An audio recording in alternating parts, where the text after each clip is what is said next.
Bonjour à toutes et à tous, bienvenue dans cette formation qui vous prépare à la certification de DevOps Foundation. Je vous propose de nous focaliser sur la section 2.2, la première voie et la théorie des contraintes.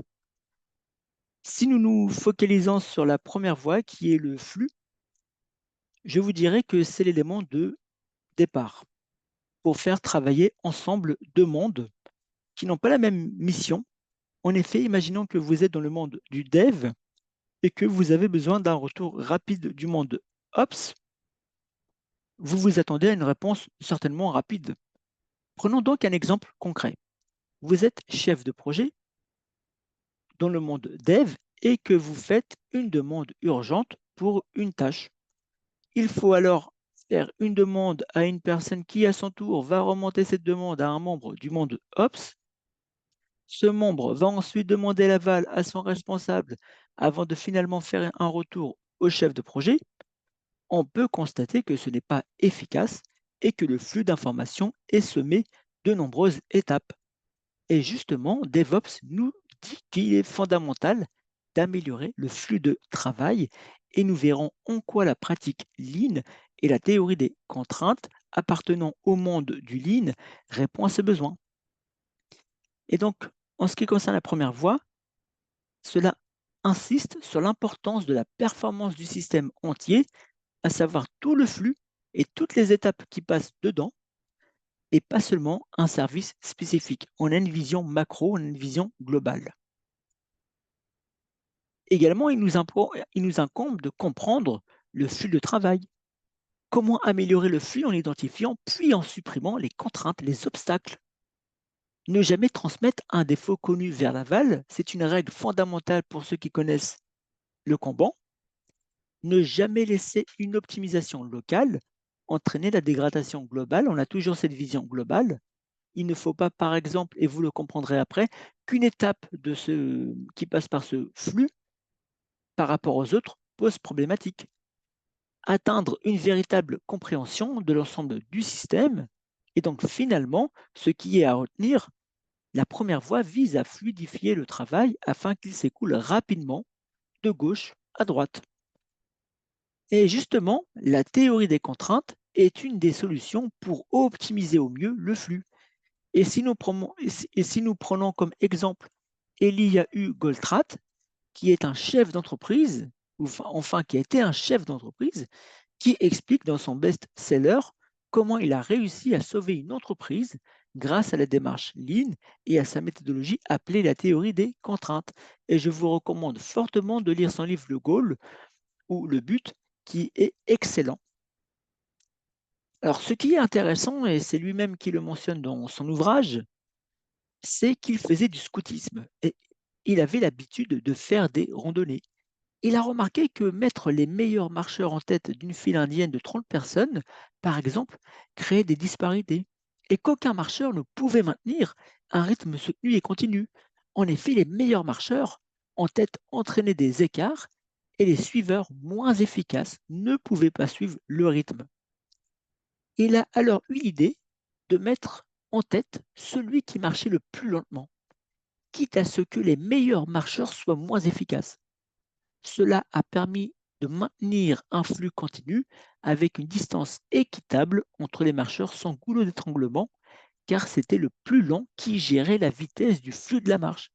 Il faut bien que vous compreniez que chaque processus a au moins une contrainte ou un goulot d'étranglement qui affecte sa capacité à atteindre son objectif. Prenons l'exemple de la cartographie de processus illustré devant vous. On peut observer que sur un flux composé de 4 étapes, le goulot d'étranglement et l'étape laquage, car on ne peut faire que 220 pièces par heure, ce qui va ralentir le flux. Et étant moi-même ancien Lean Manager et chef de projet Lean, je n'ai jamais vu un processus avec un flux parfait. Ça n'existe pas. Il y a toujours quelque chose à améliorer. Ensuite, le processus pourra au maximum atteindre la capacité de ses contraintes et pourra être efficace à la limite de son maillon le plus faible. Également, L'optimisation des contraintes est le moyen le plus rapide et le plus efficace pour améliorer l'ensemble du processus ou du système. Et donc finalement, quelque chose de très important, c'est que une approche qui permet d'identifier le plus important facteur limitant, c'est-à-dire la contrainte qui retarde l'atteinte d'un objectif et de systématiquement optimiser cette contrainte jusqu'à ce qu'elle ne soit plus le facteur limitant. Alors, important, si dans l'examen on vous dit la théorie des contraintes est rattachée à quelle voie, répondez la première voie, à savoir le flux. Alors, on va se focaliser sur un élément fondamental parce que vous l'aurez dans votre examen. C'est une question qui apparaît régulièrement, c'est une définition à connaître en ce qui concerne la première voie, mais aussi la théorie des contraintes, c'est que chaque processus a au moins une contrainte ou un goulot d'étranglement qui affecte sa capacité à atteindre son objectif. Voilà, vous pouvez le voir directement sur le Kanban, hein, que je vous ai donné un exemple. Voilà, on a toujours une problématique, je n'ai plus rien à faire, je commence une nouvelle tâche malgré la limite, j'attends pour passer des tests, je suis débordé, ça n'avance pas, mais je ne suis pas bloqué. En fait, voilà, il y a toujours une problématique parce que, en fait, on peut savoir parfois que on peut avoir des travaux en cours où ça sature le flux, le Kanban. Donc, vous aurez probablement, je dirais même, pour pas dire toujours, au moins une contrainte dans votre flux. Alors, ce qu'on va aussi retenir aussi, c'est que la première voie vise à fluidifier le travail afin qu'il s'écoule rapidement de gauche à droite, comme vous l'aurez compris. Alors, on va prendre des exemples de contraintes courantes dans l'IT. Euh, Rappelez-vous, pour notre exemple du chef de projet, c'est directement l'aspect processus complexe ou bureaucratique qui en est la cause, hein, si on reprend l'exemple, hein. Donc, une entreprise subit des retards et des erreurs car ses logiciels de gestion des stocks, des commandes et des clients ne sont pas intégrés. Et l'IT manque des ressources pour synchroniser ces systèmes. Donc, ça, c'est un exemple typique. On ne peut pas déployer cette mise à jour. Il faut demander à Julien de l'équipe DevOps de vérifier le script de déploiement, même s'il n'est pas au courant des dernières modifications. C'est typiquement l'exemple du chef de projet, encore une fois. Donc, délai de développement, création d'environnement, test, simulation, production, déploiement du code, mise en place et exécution des tests, évaluation de sécurité ou d'assurance qualité, dépendance à l'architecture, gestion des produits, processus complexe ou bureaucratique. Voilà, c'est quelques exemples de contraintes qui existent dans le monde de l'IT. Alors, ne jamais laisser une optimisation locale entraîner la dégradation globale. En effet, euh, c'est très simple, hein. Ce qu'il faut retenir, c'est que, euh, rappelez-vous la cartographie des processus que je vous ai montré.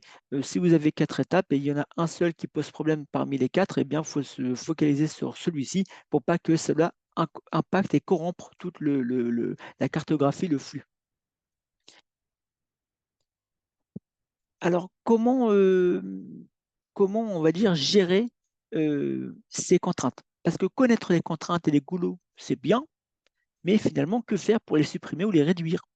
Alors, on va appliquer un processus en 5 étapes que sont identifier les contraintes, exploiter les contraintes, subordonner et synchroniser les contraintes, élever la performance de la contrainte et répéter le processus. On est vraiment dans un cycle, comme on verra après, de PDCA, Plan do Check Act, appelé aussi roue de demain, toujours dans une démarche d'amélioration continue pour toujours continuellement supprimer les contraintes. En espérant que c'est plus clair pour vous, et je vous dis à bientôt pour notre prochaine section qui concerne la deuxième voie, à savoir le feedback. À très bientôt.